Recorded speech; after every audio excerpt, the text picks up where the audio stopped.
Hello everybody, my name is Shivam Misra and I am advocate practicing in law. As a defense lawyer, the question is, what is the defensive liable in the case of false promise marital rape before marriage? So basically in our IPC, a man is said to commit a rape, that is defined under section 375, and if we see the section 375 code description, we find out that with her consent, when the man knows that he is not her husband and that her consent is given because she believes that he is another man to whom she is or believe herself to be lawful married.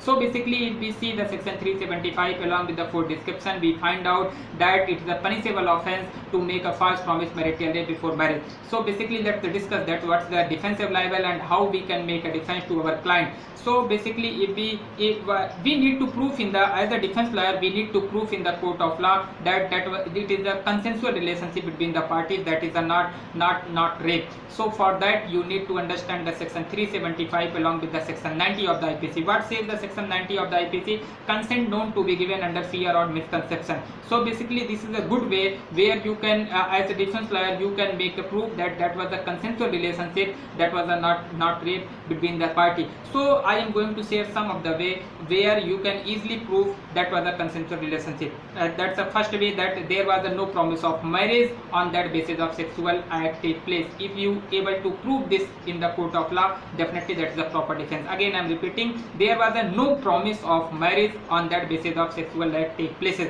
Again there is a second way, that sexual act take places but prior to the conversation of promise of marriage. Again I am repeating, sexual act takes place but prior to the conversation of promise of marriage. So this is the second way where you can easily, as a defense lawyer you can easily defend your client, and you can make a proof that that was a consensual relationship and that was a not rape. And some another way also you can prove you have better defense, that there was intention for marriage but supreme circumstances, that's why marriage could not take place. If you also prove in the court of law that there was a supreme circumstances, that's why marriage could not take place, that's the proper defense as a defense lawyer. So basically this is a good way where you can protect, where you can save, where you can make a defense to your client. I am going to share some of the good, healthy and progressive judgment of the some high courts as well as supreme courts also. In the Rajiv Patil versus the state of Maharashtra,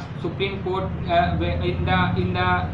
Rajiv Patil versus the state of Maharashtra, where the breach of promise cannot amount to rape, High Court makes it clear. In the judgment of the Manish Manusudan versus state of Bombay High Court, year 2013, I may be wrong, that's a High Court makes it the consensual relationship not amount to rape. So the High Court makes it clear. Again into the healthy and progressive judgment, I love that judgment also. In the Delhi High Court and Madras High Court judgments, the High Court makes it clear that false promise marital rape before marriage may be immoral, but it cannot be category into the rape. And if the male person or the boy speak or make a false promise for the marriage, then definitely that comes into the cheating category, but it not comes to the rape category. So this is a very healthy and progressive judgment. I already discussed about the supreme circumstances related issues when comes, that's the proper defense.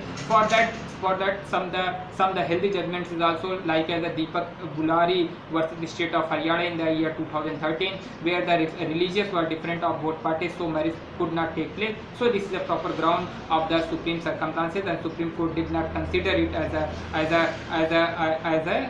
Supreme Court as a rape. It comes into the category of consensual relationship. Again there was some healthy judgment, Sankara versus the state of Gujarat also, and Rahul Patil versus the state of Maharashtra, year 2014, where the boy age was the 19 plus but below 21, and girls was 18 plus, but they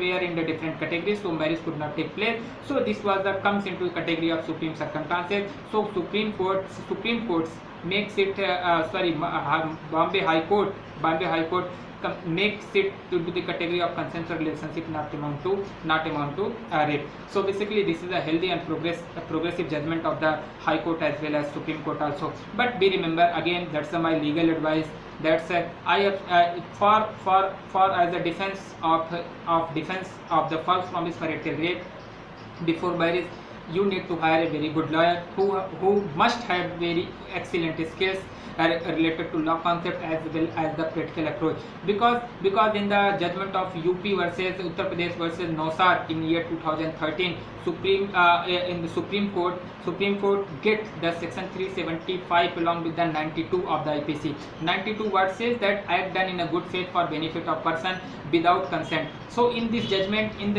Supreme Court considering